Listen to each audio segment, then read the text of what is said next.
হরে কৃষ্ণ।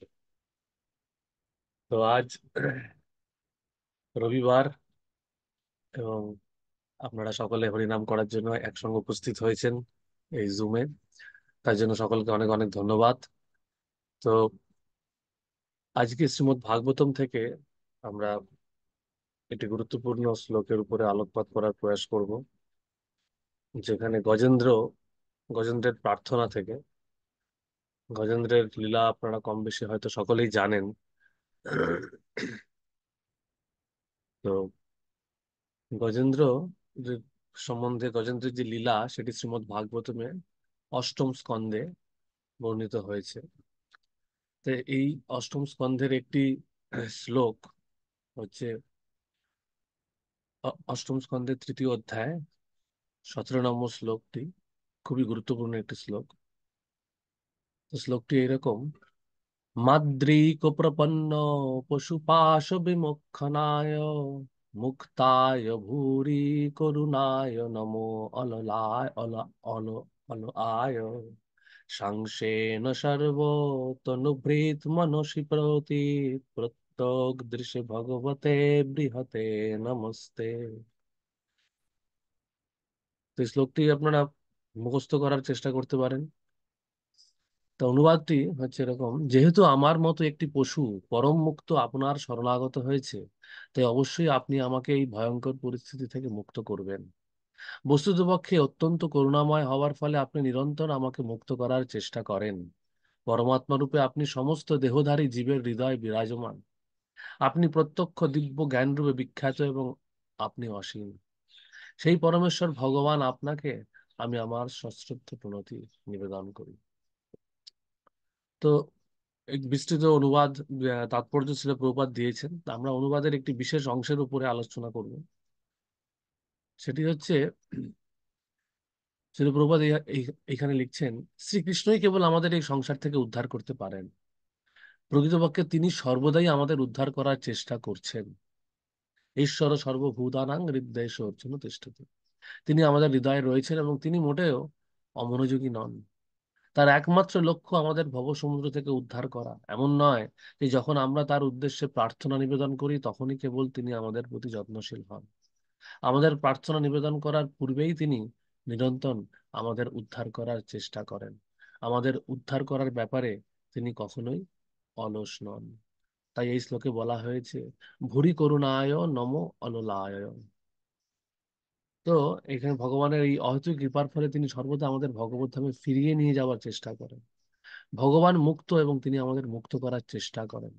কিন্তু তিনি যদিও নিরন্তর চেষ্টা করছেন, তবু আমরা তার উপদেশ সর্বধর্মাং পরিত্যাজ্য মামেকং শরণং ব্রজ গ্রহণ করি না। কিন্তু তা হলেও তিনি কখনো ক্রুদ্ধ হন না। তাই এখানে তাকে ভুরি করুণায় বলে বর্ণনা করা হয়েছে, অর্থাৎ জড়জগতের এই দুঃখ দুর্দশাময় পরিস্থিতি থেকে আমাদের উদ্ধার করে ভগবত ধামে নিয়ে যাওয়ার জন্য তিনি অসীম করুণাময়। তো এখানে দেখুন, ভগবান সবচেয়ে গুরুত্বপূর্ণ হচ্ছে যে তিনি ভগবান মুক্ত এবং তিনি আমাদের মুক্ত করার চেষ্টা করেন। কিন্তু তিনি যদিও নিরন্তর চেষ্টা করছেন, তবু আমরা তার উপদেশ গ্রহণ করি না। কিন্তু তা হলেও তিনি কখনো ক্রুদ্ধ হন না। এই কারণেই তাকে বলা হচ্ছে ভুরি করুণায়। তো এটা সবচেয়ে গুরুত্বপূর্ণ একটা আশ্রয়ের জায়গা। কিন্তু আমরা এর যেন আহ সুযোগ না নিই, সুযোগের অপব্যবহার না করি, ভগবানের এই করুণার যেন আমরা অপব্যবহার না করি। তিনি যদিও ক্রুদ্ধ হন না, কিন্তু তিনি তো দুঃখ পান যে তিনি যখন দেখেন যে আমরা তার দেওয়া নির্দেশ পালন করছি না। ঠিক যেমন একজন পিতা তার সন্তানকে যে নির্দেশ দেন, সেই নির্দেশ পিতা আশা করেন যে সেই নির্দেশ সন্তান পালন করবে। কিন্তু সেই সন্তান যখন সেই নির্দেশ পালন করেন না, তখন পিতা কি করেন? অনেক সময় আমরা দেখি যে পুত্র যখন বড় হয়ে ওঠে, পুত্র কন্যা যারা আছেন সকলেই যখন বড় হয়ে ওঠে, তখন অনেক সময় একটা অবাধ্যতার জায়গা তৈরি হয়।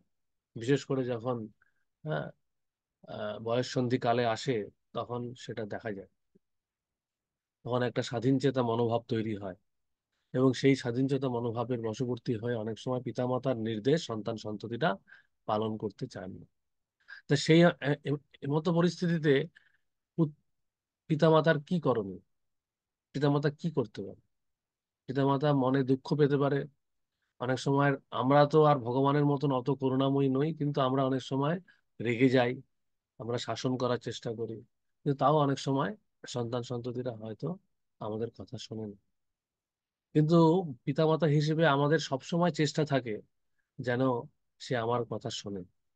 এই কথা শোনার উদ্দেশ্যটা কি? যেন সে ভালো পথে থাকে, তার জীবনে, তার ভবিষ্যতে, জনজাগতিক দৃষ্টিভঙ্গি থেকে আমি যদি বিচার করি, সে যেন ভালো একটা জায়গায় প্রতিষ্ঠিত হয়। আর ঠিক সেই রকমই ভগবানের কথা চিন্তা করুন। আমরা সকলেরই ভগবানের সন্তান, আমরা সকলেই ভগবানের অংশ, বিভিন্ন অংশ। তো এবার চিন্তা করুন, আমরা কত জন্ম ধরে ভগবানের অবাধ্যতা করে এসেছি। ভগবানের অবাধ্যতা মানে কি? আমরা ভগবানের ধাম, নিত্য ধাম, আমাদের যে নিত্য ধাম ছেড়ে দিয়ে আমরা এই জড়জগতে বসে আছি। জড়জগতে আমরা বিভিন্ন হ্যাঁ আহ, জায়গায় ঘুরে বেড়াচ্ছি। হুম, বিভিন্ন জায়গায় ঘুরে বেড়াচ্ছি। ব্রহ্মাণ্ড ভ্রমিতে কোনো ভাগ্যবান জীব গুরু কৃষ্ণ প্রসাদে পায় মুক্তিরত। তাহলে ব্রহ্মাণ্ড ভ্রমিতে আমাদের এই ব্রহ্মাণ্ড ভ্রমণ চলছে। এক ব্রহ্মাণ্ডের মধ্যে বিভিন্ন গ্রহে ঘুরে চলেছি, ব্রহ্মাণ্ড থেকে ব্রহ্মাণ্ডে ঘুরে চলেছি। একটাই উদ্দেশ্য, যে আমরা ভগবত ধামে যাব না, আমরা এই জড়জগতেই থেকে আমাদের ইন্দ্রিয় তৃপ্তি করে যাব। ভগবান যদিও বলছেন যে সর্বধর্মাং পরিত্যাজ্য মাম একম শরণং ব্রজ। সমস্ত প্রকার ধর্ম, অর্থাৎ সমস্ত প্রকার কৈটব ধর্ম পরিত্যাগ করে তুমি আমার শরণাগত। কিন্তু আমরা শ্রবণ করতে, সেই কথা মানতে রাজি নই। কিন্তু তা তা সত্ত্বেও ভগবান আমাদেরকে ছাড়ছেন না। তিনি জন্ম জন্মান্তর ধরে তিনি আমাদের সঙ্গে পরমাত্মা রূপে থেকে আমাদেরকে উপদেশ প্রদান করছেন। আমাদেরকে তিনি চেষ্টা করছেন সবসময় এমন পরিস্থিতি তৈরি করার, যাতে করে আমরা ভগবত ধামে ফিরে যেতে পারি। তো অনেক সময় আমাদের প্রতিকূল পরিস্থিতিতে আমাদের মনে হয় যে ভগবান বুঝি আমাদের প্রতি বিরূপ হচ্ছে, কিন্তু না। ভগবান প্রকৃতপক্ষে আমাদের জীবনের প্রতিকূল পরিস্থিতির মাধ্যমে আমাদেরকে সহযোগিতা করছেন। কিসের জন্য? ভগবত ধামে ফিরিয়ে নিয়ে যাওয়ার জন্য। তাই অনেক সময় এই বয়ঃসন্ধিকালের যুবক যুবতীদের প্রতি বাবা মাদের যে আচরণ, সেই দেখে তারা মনে করে বুঝি যে বাবা মারা তাদের প্রতি রেগে আছে, তাদের প্রতি তাকে তাকে অবহেলা করছে। তার যা ইচ্ছা সেটা মানছে না। কিন্তু প্রকৃতপক্ষে বাবা মার উদ্দেশ্য কি? তাকে সহযোগিতা করা। কিসের সহযোগিতা করা? তার ভবিষ্যৎ যাতে উজ্জ্বল হয়। কিন্তু তার সেটা ভালো লাগছে না। ঠিক তেমনি আমাদের জীবনে অনেক সময় প্রতিকূল পরিস্থিতি আসে, যে প্রতিকূল পরিস্থিতিতে আমাদের মনে হয় যে আমাদের প্রতি বুঝি ভগবান করুণাময় নয়। কিন্তু এখানে ভগবানের সেই দিকটির কথা প্রভুপাদ আলোকপাত করছেন, যে আমরা ভগবানের কথা মানি বা না মানি, আমরা ভগবানের কথা স্মরণ করি বা না করি, আমরা ভগবানের চরণে প্রার্থনা করি বা না করি, তিনি সর্বদা তৎপরতার সঙ্গে আমাদের উদ্ধারের জন্য চেষ্টা করে যাচ্ছেন। তিনি আমাদের প্রার্থনার জন্য অপেক্ষা করছেন না। ঠিক যেমন সন্তান সন্ততি কখনো হয়তো নিজে যখন শিক্ষা লাভ করে, থেকে শেখা বলে না, আমাদের জীবনের কঠিন পরিস্থিতি, বাস্তব পরিস্থিতির সম্মুখীন হয়ে তখন যখন বাবা মার কাছে ফিরে আসে, তখন সে হ্যাঁ বাবা মার সদুপদেশ নেওয়ার চেষ্টা করে, বাবা মার কাছে প্রার্থনা করে যে হ্যাঁ আমাকে, তোমাদের কথা আমি শুনিনি, এখন আমি বুঝতে পারছি, আমি এখন এখন আমাকে উপদেশ দিন। তখন বাবা মা উপদেশ দেয়। কিন্তু ভগবান সেরকম নন। ভগবান, বাবা মারাও তার সেরকম নয়। বাবা মারাও আমরা দেখেছি যে সন্তান সন্ততির জন্য সব রকম চেষ্টা করতে থাকে। ঠিক তেমনি ভগবানও তাই। কিন্তু ভগবানের চেষ্টাটা কত, মানে ভগবান, আমরা আমরা আমরা কতটুকুই বা করতে পারি? কিন্তু ভগবান হচ্ছেন শুধুমাত্র জড়জাগতিক পিতামাতার মতন নন। ভগবান শক্তিশালী, তিনি মুক্ত। আমরা পিতামাতা হিসেবে তো ওরকম শক্তিশালী নই। তিনি মুক্ত, তিনি শক্তিশালী আমাদেরকে মুক্ত করার জন্য। তাই তিনি আমাদের প্রতি যখন করুণাময় হচ্ছেন, তখন আমাদের জীবন খুব সহজেই সার্থক হতে পারে। তাই ভগবানের এই করুণাময় দিকের কথা চিন্তা করে আমরা যখন যখন হরিনাম করছি, তখন যেন আমরা সেইভাবে প্রার্থনা করি, হ্যাঁ, যে ভগবান আপনি কত করুণাময়, ভরি করুণায়। হুম, ভরি করুণায়, তিনি কত করুণা, শুধু করুণা নয়, তিনি অসীম করুণাময়, করুণা সিন্ধু, দীনবন্ধু। তিনি আমাদের বন্ধু, তিনি করুণার সিন্ধু, তিনি শক্তিশালী, হ্যাঁ, তিনি মুক্ত, আমরা বদ্ধ। তিনি একমাত্র, তিনি মুকুন্দ। সুতরাং সেই মুকুন্দের চরণে, ভগবান মুকুন্দের চরণে আমরা যখন প্রপত্তি করব, হ্যাঁ, আমরা প্রপত্তি করার আগে তিনি তিনি প্রস্তুত হয়ে আছেন আমাদের মুক্ত করার জন্য। তাহলে কত সহজ বিষয়টা, কিন্তু আমরা এই সহজ বিষয়টার সুযোগ নিচ্ছি না। এত সুন্দর সুযোগ ভগবান দিচ্ছেন, ভগবান নিজে। ধরুন, আমরা অনেক সময় অনেককে ভালোবাসি, ভালোবাসতে চাই, সে হয়তো আমাদেরকে অতটা ভালোবাসে না, তার হয়তো আমাদের প্রতি ভালোবাসার সেরকম কোনো মানে আবেগ নেই। অনেক সময় এরকম ভালোবাসা পরিস্থিতিতে আমাদের ভালোবাসতে হয়, হ্যাঁ, বা অনেক সময় আমাদের অনেক সময় সম্পর্ক তৈরি করতে হয় যাদের সঙ্গে সম্পর্ক তৈরি করতে ভালো লাগে না। কিন্তু ভগবান এমন একজন, কিন্তু যিনি সবসময় আমাদেরকে ভালোবাসছেন, যিনি সবসময় আমাদের ভালো চাইছেন, আমরা তার সঙ্গেই সম্পর্ক তৈরি করতে ভুলে যাই বা তৈরি করতে পারি না। আমরা আজকে জানি যে কৃষ্ণই হচ্ছেন আমাদের একমাত্র ভরসা, কিন্তু তারপরেও আমরা কতটুকু কৃষ্ণের শরণাগত হতে পারছি, কতটুকু ঐকান্তিকতার সঙ্গে আমরা হরিনাম করতে পারছি, সেটা আমাদেরকে দেখতে হবে। তাই এই যে প্রার্থনা, গজেন্দ্রের এই প্রার্থনা আমরা যেন স্মরণ রেখে আমরা সবসময় সচেষ্ট হই যে, যে ভগবান আমার জন্য এত চিন্তা করছেন, আমার মুক্তির জন্য এত চিন্তা করছেন, আমার পারমার্থিক কল্যাণের জন্য এত চিন্তা করছেন, তার জন্য আমি কতটুকু সময় দিচ্ছি, তার কথা আমি কতটুকু ভাবছি।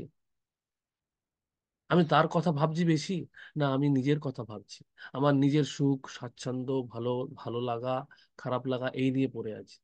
আমি নিজে কতটা লাভ ক্ষতি কি হলো সেই নিয়ে হিসেব করছি। কিন্তু আমি ভুলে যাচ্ছি যে যে ভগবান আমার হৃদয়ে বসে সবসময় আমার কথা ভাবছেন, আমার সবচেয়ে সবচেয়ে যেটা ভালো, সবচেয়ে ভালো কি, যে আমার যে সবচেয়ে কল্যাণকর যে পরিস্থিতি, সেটি হচ্ছে ভগবত ধামে ফিরিয়ে নিয়ে যাওয়ার জন্য তিনি সব রকম ব্যবস্থা করছেন, তিনি সবসময় সচেষ্ট আসছেন। তার কথা আমি কেন ভুলে যাচ্ছি? তাহলে এই মনোভাব নিয়ে আমি যখন অনুশোচনা করে আমি যদি হরিনাম করি, তাহলে আমার মনে হয় আমাদের ভগবানের প্রতি সেই প্রপত্তিটা আরো গাঢ় হবে, আরো দৃঢ় হবে। এবং এটা অনেক সহজ। যে আমাদেরকে চাইছে, আমরা তাকে চাইলে তো ব্যাপারটা অনেক সহজ হয়ে যায়। কিন্তু আমরা কি চাইছি, আমরা এমন কিছু চাইছি যেটা হয়তো আমাদের ভাগ্যে নেই, আমাদের কর্মে নেই, কিন্তু তার পিছনে আমরা ছুটছি। যেটা আমাদের পক্ষে সহজ, যেটা খুব ন্যাচারাল স্বাভাবিক, ভগবত ধামে ফিরে যাওয়া, সেই স্বাভাবিক বৃত্তিটাকে আমরা পরিত্যাগ করে কৃত্রিম ভাবে আমরা অনেক কিছু করার চেষ্টা করছি। তাই ভগবানের এই যে করুণা, ভগবানের এই যে করুণাময় দিকটির কথা আমরা সময় যদি স্মরণ রাখি, এটা আমাদের কাছে কত আনন্দের বিষয়, কত ভরসার বিষয়।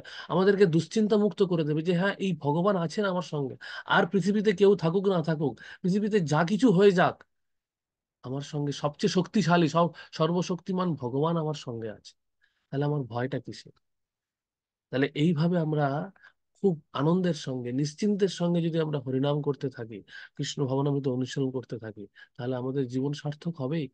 তিনি আমাদের সঙ্গে আছেন সবসময়। তাই এই কথা আমরা সবসময় মনে রাখি, এবং মনে রেখে আমরা যেন সবসময় কৃষ্ণ ভবনামৃতে সক্রিয়তার সঙ্গে, আনন্দের সঙ্গে, উৎসাহের সঙ্গে আমরা এগিয়ে যাই। তো সকলকে অনেক ধন্যবাদ। হরিনাম প্রভু কি যায়, শ্রীমদ্ ভাগবতম কি যায়, শ্রীল প্রভুপাদ প্রভু। কি যায়, গৌর ভক্ত বৃন্দ কি যায়। হরে কৃষ্ণ। হরে কৃষ্ণ প্রভু। হরে কৃষ্ণা।